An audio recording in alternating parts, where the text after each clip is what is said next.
Hey there, everyone. So, today I'm going to talk about how to break bad habits. I talk a lot about habits in my content because habits are so incredibly foundational to you accomplishing your goals, reducing stress, and just actually feeling pretty awesome. I personally struggle to create new habits. I have profound difficulty here. So, I kind of break it down a lot and really try to simplify it. But one of the questions I get asked all the time is, how do you break a bad habit?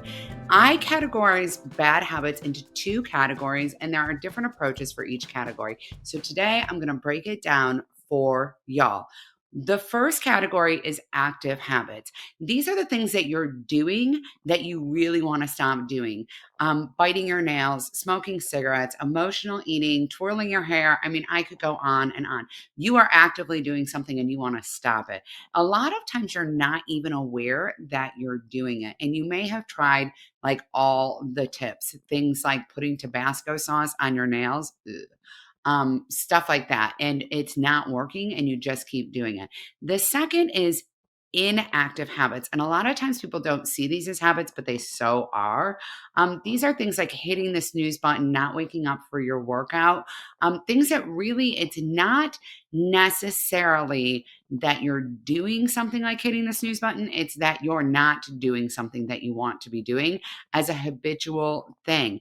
And a lot of people just chalk this up to procrastination. Procrastination is actually a little bit of a different thing. So today I want to talk about, how do you break these habits and set yourself up for success doing it? Because most of the advice about this, I mean, I don't know who it works for, but I will tell you it certainly doesn't work for me. And maybe you're more like me and my way will work better for you. So, active habits, I have found, are best broken not by trying to eliminate them, but by trying to replace them. I have a really weird philosophy that adults are just like kids. And when you tell them that they can't do something, they're not allowed to do something, that's more motivation to do the thing.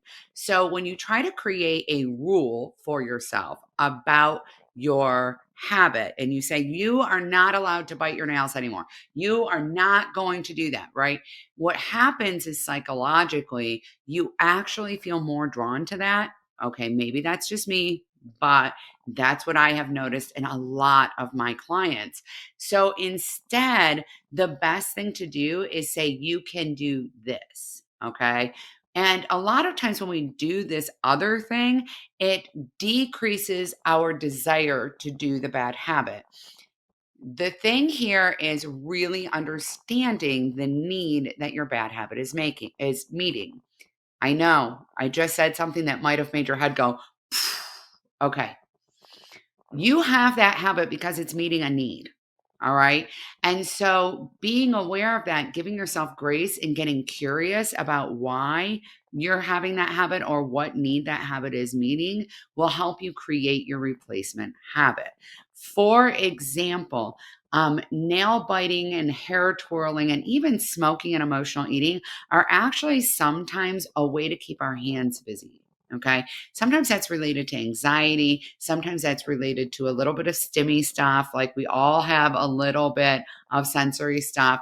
Sometimes it is related to the circumstance you're in, meaning like, I do that when I watch TV, but I don't do it otherwise. And so understanding that will really help you replace the habit. If you are like me, I actually have a profound hand stimming thing. I am consistently wanting to do things with my hands. So I found that replacing my eating, my nail biting, my hair twirling with crocheting was really, really effective. I stopped doing all the other habits, check out my nails. Don't know if you can see them, but I stopped doing all the other habits because I started crocheting at night. And it made a huge, huge difference because I noticed I don't bite my nails, y'all, except when I'm just sitting there still. Okay. It's almost like the stillness makes me want to move some part of my body, and it's usually my hands. So I will do things like crochet. I also like to fold laundry while I'm watching TV, things like that. Anything that will keep my hands busy.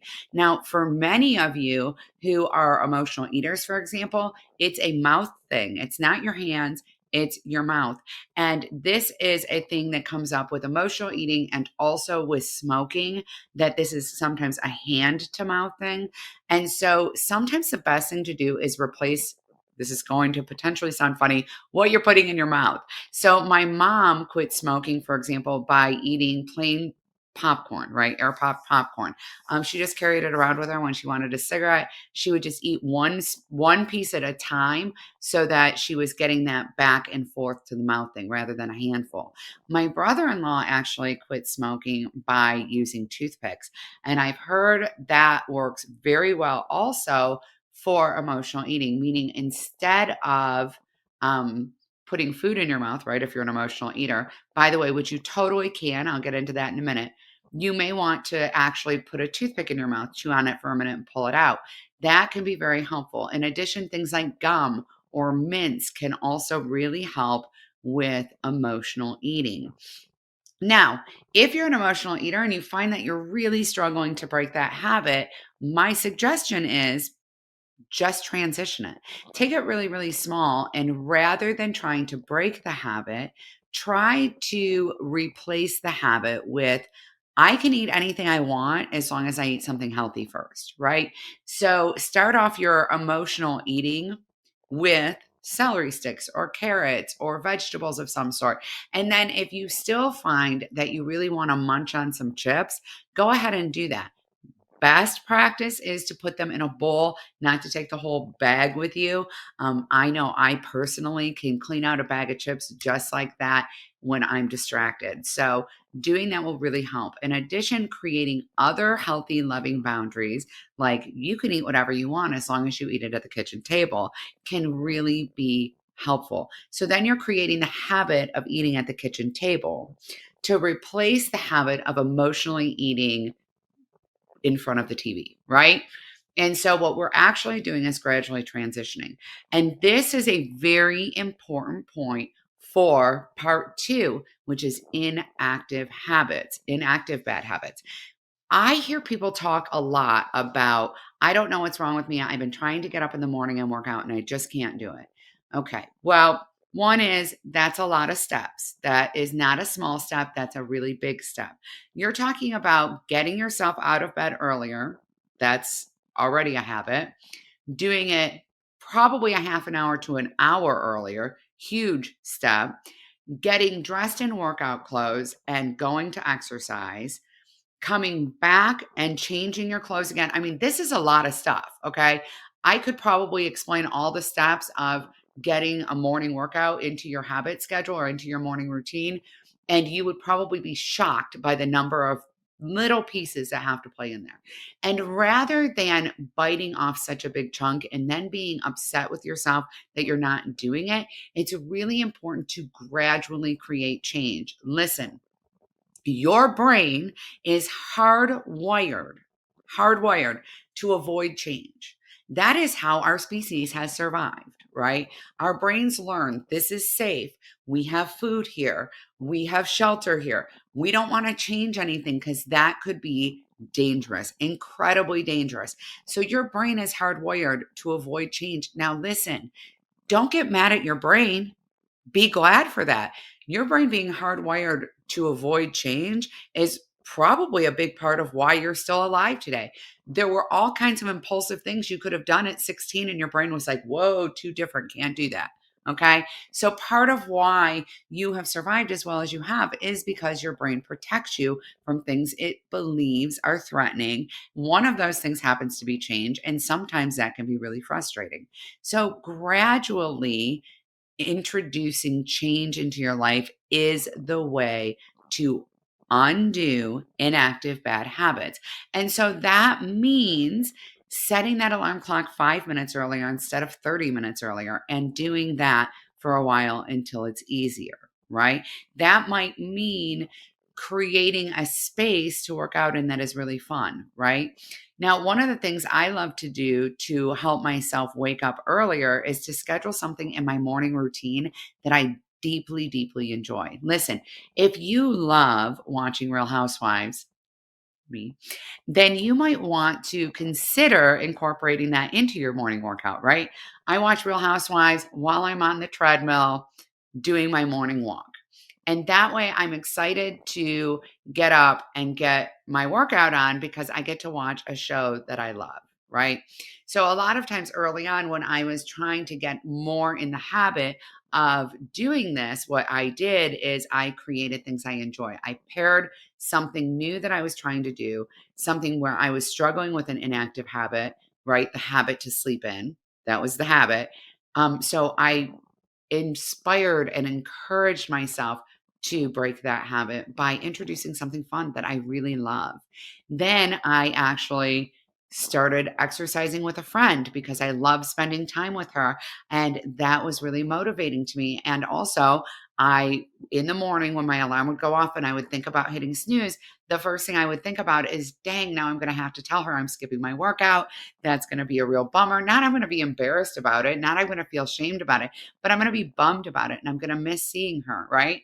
So that was really encouraging for readjusting. Now, I know you might be thinking, well, it seems like an inactive habit is basically a struggle with creating a habit.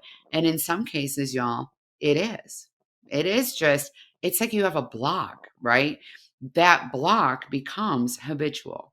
Hitting the snooze button is habitual. Staying in bed later than you want to is habitual. Staying up too late, like not going to bed, that is a habit, right?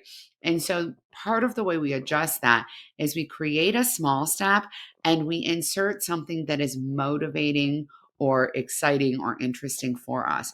Listen, I'm telling you right now that you might be thinking, because a lot of us grew up in pretty authoritarian households. I've been bad and I don't deserve that. I should be punished, right? I should be mad at myself and frustrated with myself and I should call myself names in my head and all of that stuff. I know I've done it. I've been there. But here's what I want to say. You've probably done this too. You've probably done this most of your life. Has it worked? Because I'm pretty sure if it had worked, you wouldn't be here trying to learn how to break these bad habits, right? You'd already have done it. It does not work to beat yourself up. It does not work to create rigid rules.